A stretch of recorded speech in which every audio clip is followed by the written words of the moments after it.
Mapalad ang mga taong nananatiling matatag sa kabila ng pagsubok dahil pagkatapos nilang mapagtagumpayan ang mga bagay na ito,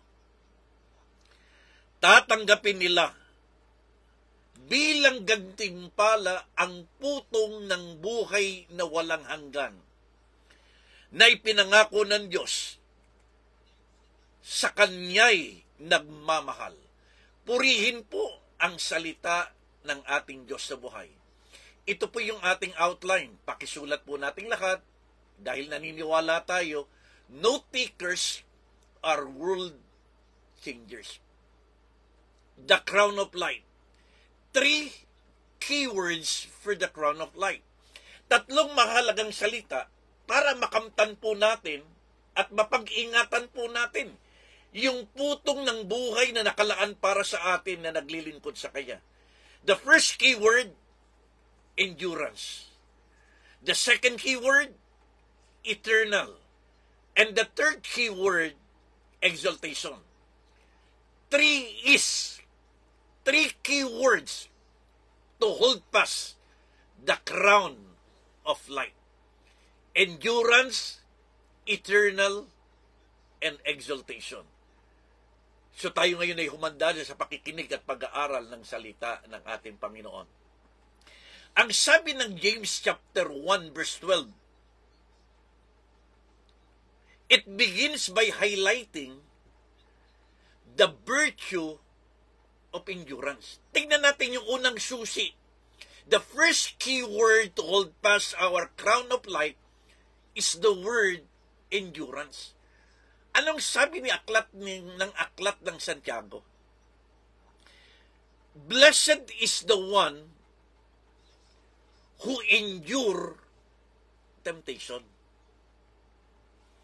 So ang unang susi para makamtan at mapanatili po natin yung putong ng buhay na walang hanggan na gantimpala sa atin ng Panginoon, sa Kanya'y nagmamahal at naglilingkod sa Kanyang ubasan, is the word endurance. Pag sinabi po nating endurance, pakisulat niyo po ito, it is not merely surviving difficulties. Hindi po ito yung mga survivor or survival.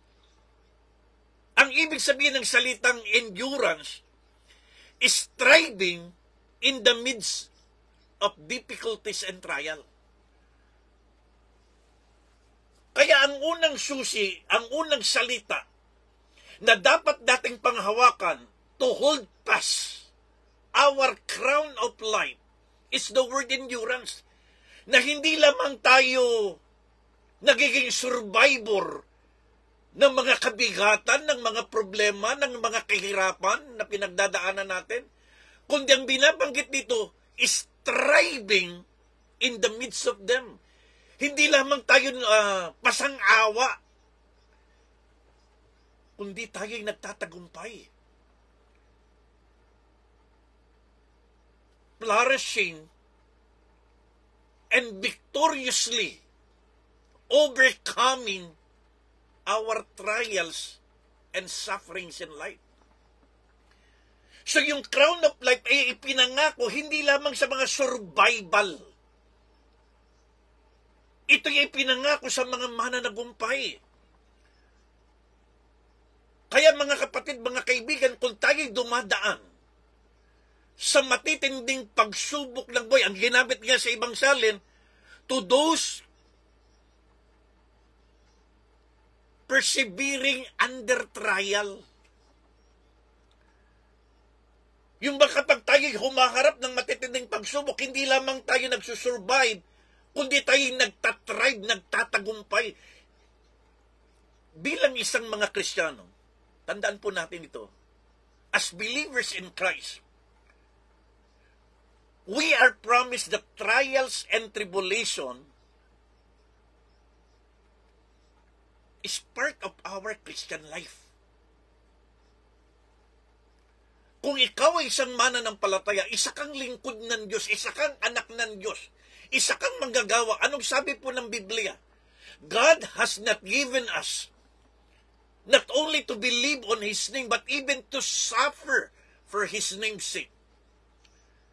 Ng pagiging isang Kristiyano, ang paglakad sa katwiran, di ba sabi ng Bible, to those who desire to live godly in Christ Jesus will suffer persecution.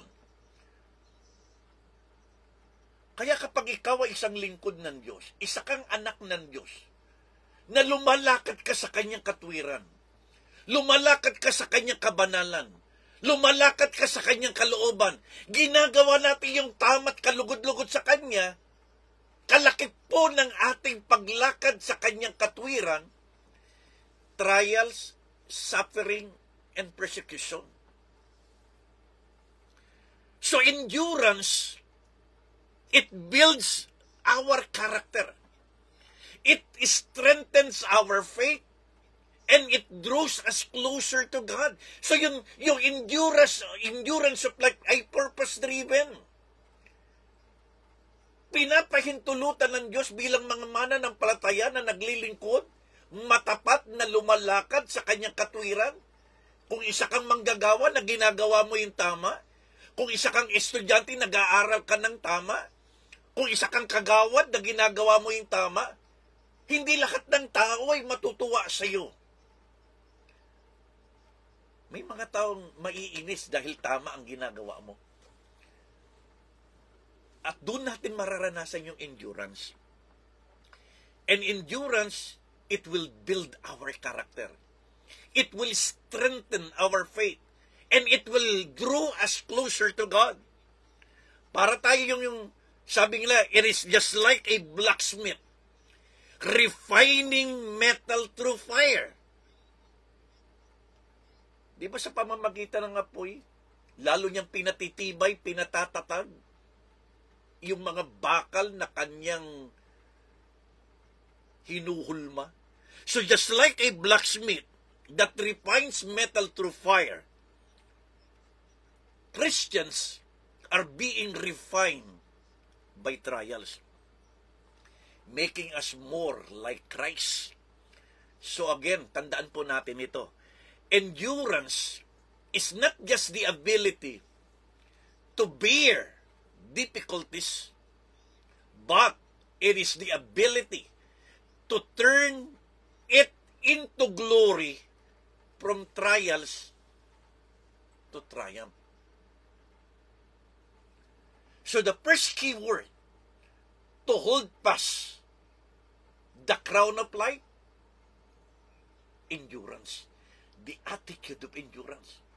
Para tayong bakal na hinuhulma sa apoy. Hindi lamang to survive, kundi para tayong magningning at magliwanag at makita sa atin na habang tayo'y dinadarang sa apoy, nakikita sa atin ang kalwalatian ng Panginoon.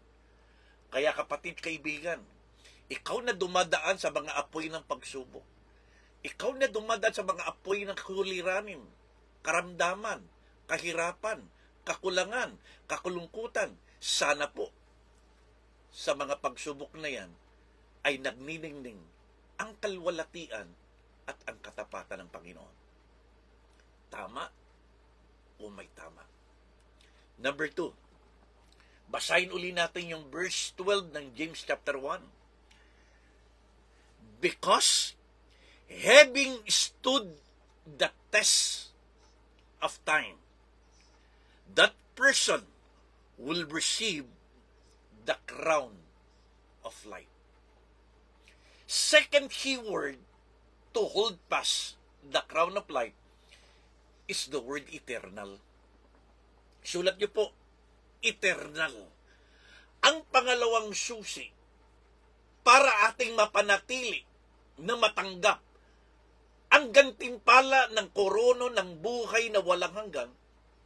First is the word endurance. Second is the word eternal. Ano ba saan natin nakita yung salitang eternal? Anong sabi ng Biblia? Ang sabi ng Bible, we see the promise of eternal reward for those who endure trials with faith and love for God. Sa lahat ng mananatiling tapat at mananatili yung pag-ibig nila sa Panginoon kapag sila'y dumadaan doon sa tinatawag natin mga trials, testing, persecution, sufferings, we will receive the eternal promise of God, which is the Word of God. The crown of life represents not only earthly achievements, but it represents eternal reward in heaven. Kapatid, kapag tayo ay dumadaan sa matinding pagsubok, tulad ngayon, maaring kinakapos ka, maaring sayad na sayad ka, wala kang trabaho, o kulang na kulang ang sweldo mo, mahina ang negosyo, bankrupt ang negosyo, nasunugan ka, nabaha ka, nalindol ka, or namatayan tayo, nakasakit tayo. Saan ka nakatingin? Nakapokus ka ba sa iyong mga problema? O nakapokus ka by faith na kapag pinagtagumpayan mo yung mga problemang yan, ay may naghihintay at nakalaan na crown of life to those who persevere under trials, to those who have been approved and after suffering. Kaya nga sabi ng New King James Version, to those who endure temptation. Pangalawang susi, if we want to hold fast the eternal crown of life, dapat laging nakatingin tayo, hindi po sa mga nangyayari. Nakatingin po tayo not on the problem, but we are looking to the reward after overcoming that problem. Our trials, when we endured it by faith and love, it will become a stepping stone to these glorious promises of crown of life. Anong ibig sabihin? Every trials, every sufferings, every persecution, every temptation, the moment na ito po'y na-endure natin, na-overcome po natin, napagtagumpayan natin, ang nakikita natin, it's not the problem. Ang nakikita natin is the reward of the crown of life the moment we endure and overcome the trials and temptations of life. Kaya kung titignan natin is stepping stone. Sulat nyo nga po sa inyong comment section, stepping stone. Lahat ng trials sa pinagdadaanan mo, lahat ng temptation na pinagdadaanan mo, lahat ng suffering sa pinagdadaanan mo, lahat ng mga persecutions sa pinagdadaanan natin ngayon is just an stepping stone for the promise of eternal life or the crown of life. As we journey to our life challenges, let us keep our eyes fixed on the ultimate promise of the crown of life. Kaya sabi po ng Biblia, to those who endure temptation, having stood the test of life, persevering under trial. Kaya kapatid, kaibigan, don't focus on your problem, focus on the promise after overcoming your problem. May crown of life. Anong sabi ng 2 Corinthians 4:18? While we do not look at the things that are seen, but at the things which are not seen. Eternal po yun. Ang dapat daw nating tutukan na tingnan, hindi yung mga bagay na nakikita lang. Tutukan na tingnan natin yung mga bagay na hindi nakikita. Bakit po? For the things which are seen are temporal, But the things that are not seen are eternal. So ang focus po natin are not the things that are seen, which is temporal. Yung trials mo, yung problems mo, yung suffering mo, yung karamdaman mo, yung paghihirap natin, yung kawalan ng trabaho natin, lahat ng ating dinadaanan na nakikita natin ngayon are just temporal. Gaano man kadilim ang araw, gaano man kalakas ang bagyo, kapatid, kinabukasan sisikat pa rin ang araw. Anything that are seen are temporal. Nakikita mo kahirapan mo, nakikita mo karamdaman mo, nakikita mo kawalan mo ng pera, nakikita mo kawalan mo ng pangangailangan. Lahat ng nakikita mo ay temporal lang. Look on the things not that are seen, which is temporal, but look on the things that are not seen, which is eternal. Anong sabi ng verse 16? Therefore, we do not lose heart. Sulat mo nga sa comment section, I will not lose heart. Para hindi ka manghina. Huwag mong tingnan yung mga bagay na nakikita mo. Lilipas din yan. Tingnan mo yung mga bagay na hindi mo nakikita. Ano po yun? Yung pangako sa likod ng mga pinagdadaanan mo na kapag yan na iyong napagtagumpayan, ay may pangako ng pagpapala at pangako ng gantimpala. Tuloy natin ang verse 16. Even though our outward man is perishing,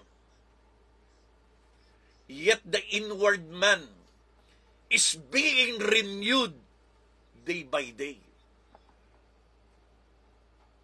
Kaya pala pinahihintulutan ng Diyos yung mga trials, testing, temptation, sufferings.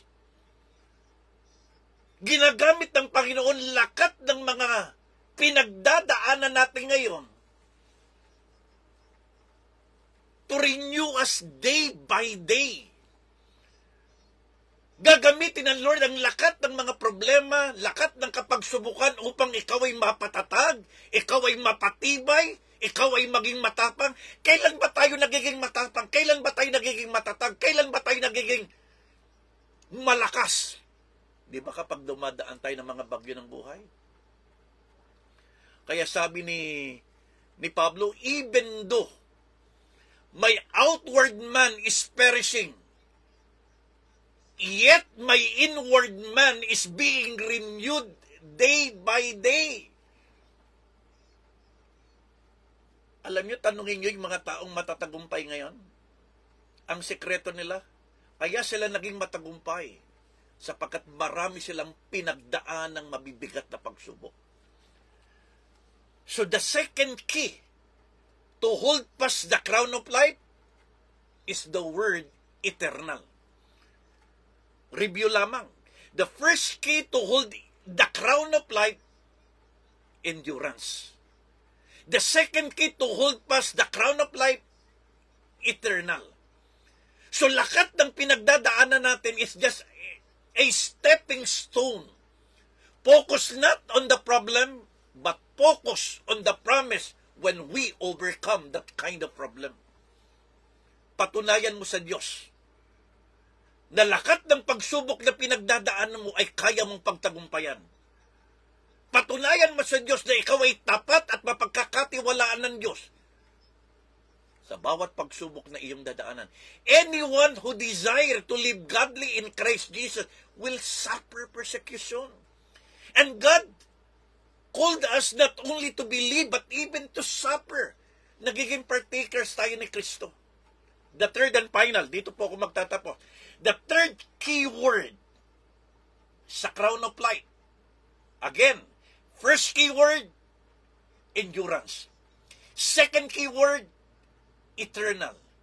The third and last key word to the crown of life, exaltation. Basahin ninyo yung verse 12 ulit ng James chapter 1. Ang sabi ng verse 12, that the Lord has promised to those who love Him. Ang crown of life ay ipinangako ng Diyos. Para kanino? This verse emphasizes that the promise of the crown of life is specifically prepared and given to those. Number one, kanino ipinangako ito? Kaya nandun yung exaltation eh. Kanino ipinangako ang crown of life? Number one, to those who love God. Kapatid, kapag ikaw ba'y dumadaan ng mga sufferings, mga trials, temptation, nananatili ba yung pag-ibig mo sa Diyos? Mas nangingibabaw ba ang pagmamahal mo sa Diyos kapag ikaw ay dumadaan ng problema? O kapag dumaka problema, nanlalamig na pag-ibig mo sa Panginoon? O nawawala na yung pag-ibig mo sa Diyos? Paano natin nakikitang nawawala ng lalamig? Hindi ka nagsisimba. Hindi ka na nalalangin. Hindi ka nagbabasa ng Bible. At hindi ka na naglilingkod. Kasi bakit? Sasabihin natin, pahinga muna ako maglingkod. May problema. Ibig sabihin, yung problema pinagdaanan mo ay hindi nakita yung pag-ibig mo sa Panginoon. The promise of the crown of life was promised by God to those who love Him. Kapatid, patunayan natin sa Diyos na gaano man ang pinagdadaanan mong trials, testing, temptation, and suffering, patuloy na nagniningning at nagliliwanag ang pag-ibig natin sa Diyos. At yan, ang patunay na matatanggap mo ang crown of life to those who love Him. Number 2, anong sabi ng Revelation 2:10? The crown of life was promised by God to those who endure temptation and perseveres under trials. Kapag ikaw ba'y dumadaan sa tukso, ikaw ba'y bumibigay? O ikaw'y nagtatagumpay? So the promise of the crown of life to those who love Him, to those who endure temptation. Tatlo lang naman ang temptation natin eh. Ano-ano po yung temptation na dapat dating pagtagumpayan? Gold, girls, and glory. Kapag tayo tinutokso ng kayamanan, kapag tayo tinutokso po ng ating laman, at kapag tinutokso po tayo ng kapangyarihan, the gold, girls, and glory, tayo ba'y nagtatagumpay? Kapag nagtagumpay po tayo, may pangako ng crown of life. To those who endure temptation. Huwag niyo pong gayahin si Eva yung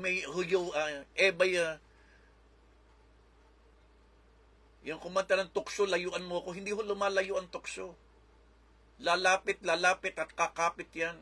Ikaw ang dapat lumayo, endure temptation. And perseverance under trial. Na kahit gaano katindi pinagdadaanan mong pagsubok, tuloy pa rin ang paggawa ng tama, tuloy pa rin ang paggawa ng mabuti, tuloy pa rin ang pagtatrabaho ng maayos, tuloy pa rin ang paglilingkod ng matapat, tuloy pa rin ang paggawa natin sa pinagagawa sa atin ng Lord. Revelation 2:10, to those who suffer for His name's sake. Hindi ho madaling maglingkod sa Diyos. Pero may pangako that the crown of life was promised to those who suffer for His name's sake. Kapatid, kaibigan, ikaw na gumagawa ng mabuti, ikaw na gumagawa ng tama, ikaw na nagtatrabaho ng maayos, ikaw na nagninegosyo ng maayos. Kasi kung titingnan natin ang mundo, kung sino yung gumagawa ng masama, lumalakad sa kalikuan, kung sino yung mga korap, kung sino yung mga mandaraya, sila yung umaasenso, sila yung sumasagana, sila yung umuunlad. Kapatid, huwag tayong mainggit sa kanila. Dahil sabi ng Bible, what shall it profit a man if he gains the whole world, but loses his own soul?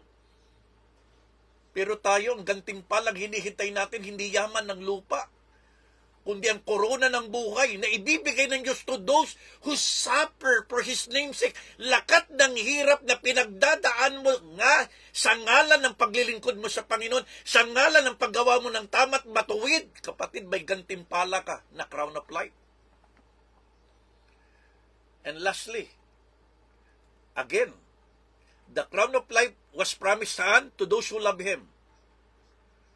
To those who endure temptation. To those who persevere under trial. Tuloy-tuloy ang paglilingkod. To those who suffer for His name's sake. At ito yung panguling-uli sa lahat.